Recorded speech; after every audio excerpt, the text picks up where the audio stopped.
기자회견하고 글 올리고 해야지.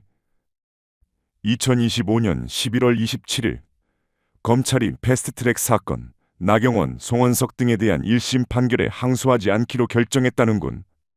검찰 예규까지 어겨가면서 말이야. 검찰은 폭력 등 불법적 수단으로 입법 활동을 방해하는 행위로 죄책이 가볍지 않다면서도 항소를 포기했습니다. 앞서 서울 남부지법은 특수공무집행 방해와 국회법 위반 등 혐의로 기소된 국민의힘 전현직 의원 등 26명에게 벌금형을 선고했습니다. 나경원 의원, 송원석 원내대표 등 현역 의원 6명 모두 국회법 위반 관련으로 선고된 벌금이 500만 원을 넘지 않아 1심에서 의원직 상실형은 면했습니다.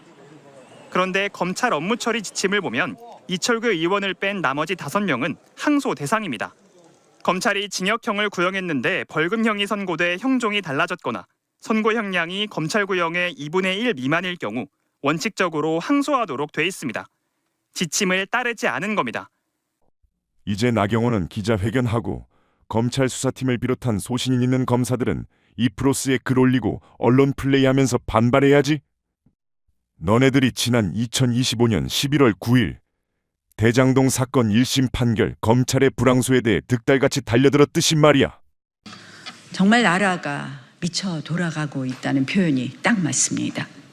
지난 11월 7일 자정, 검찰은 범죄자 이재명 대통령이 핵심 등장인물인 대장동 개발 민관 유착의 부패 범죄의 1심 판결에 대한 항소를 포기했습니다. 이재명 대통령의 측근들이 중형 유죄의 판결을 받고 이제 이재명 대통령의 범죄가 선명해지고 있는 이 재판을 검찰이 항소하지 않는다는 것이 말이 되는 일입니까? 대장동 개발 비리 혐의로 지난주 1심 재판에서 실형을 선고받고 법정 구속된 대장동 개발업자들에 대해 검찰이 항소를 포기했습니다. 서울중앙지검과 대검찰청은 모두 항소 포기 이유에 대해 별다른 입장을 밝히지 않았습니다. 하지만 대장동 사건 수사와 공판을 담당했던 일선 검사들을 중심으로 검찰 윗선이 항소를 보류시킨 건 부당한 짓이라는 반발이 터져나왔습니다.